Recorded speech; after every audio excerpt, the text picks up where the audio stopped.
So I want to talk a little bit about reading, and then let's talk about your process through The Shape of Thunder, maybe. But as far as a reader goes, we'll do a lot of focus on write, because obviously if you don't write, you don't have anything to come on the show and talk about. But how much reading is so crucial? How much reading do you do on average? How many books would you say you read per month, and what are your reading habits? Yeah, so I'm definitely a reader before I'm a writer. And I think a lot of us would say this, right? That our writing was born out of our love of reading, or at least born out of our love of story.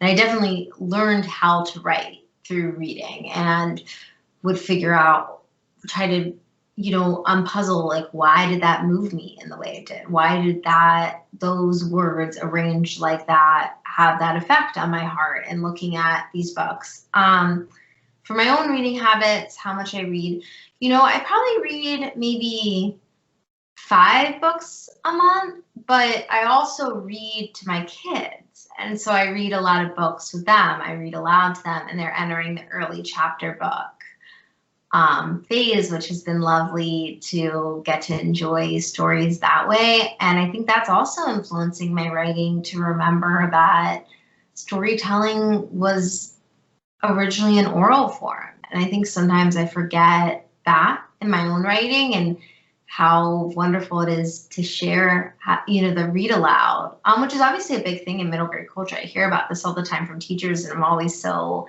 delighted when a book of mine is used as a read aloud for a classroom, because I think it's a wonderful way to all share in a story. But yeah, so I think that would be, my reading habits. I'm a very, very active library user. Love the library, and always give myself room when I go to the library to pick an unexpected book, just one that on the shelf, something about it calls to me, because I think it's also, I think the more, I don't know if you found this, you get into publishing, the more curated my reading feels. It's like I know about all these books, and I know about them because I live in this specific world and have these specific interests, and so these are the ones that I'm really interested in reading.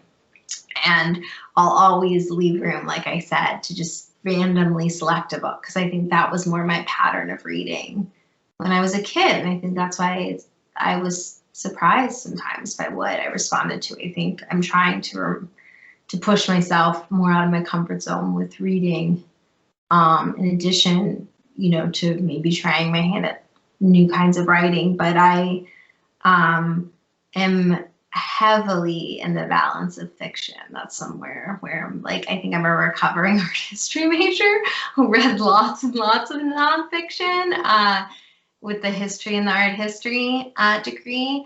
And I've just recently been able to read nonfiction, like, for interest and enjoyment outside of, I read a lot of nonfiction to research my books, but that I feel like is different than just like picking up a collection of essays or picking up a biography or something like that.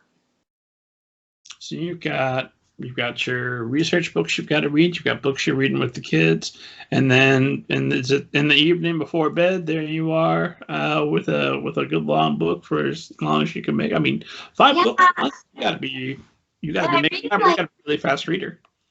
Well, I read in the playroom while my kids play, and I read like on the deck while I make them play independently in the yard. So I read a lot while momming, which is like a haphazard kind of reading experience, right? Because you're pulled in and out of it. But I almost always have a book, and I hear from parents a lot that ask me, and I'm sure you get asked this question too, about like, how do I raise a reader? And the number one thing I think is that you model that for them. Like, that's a gift my parents gave me.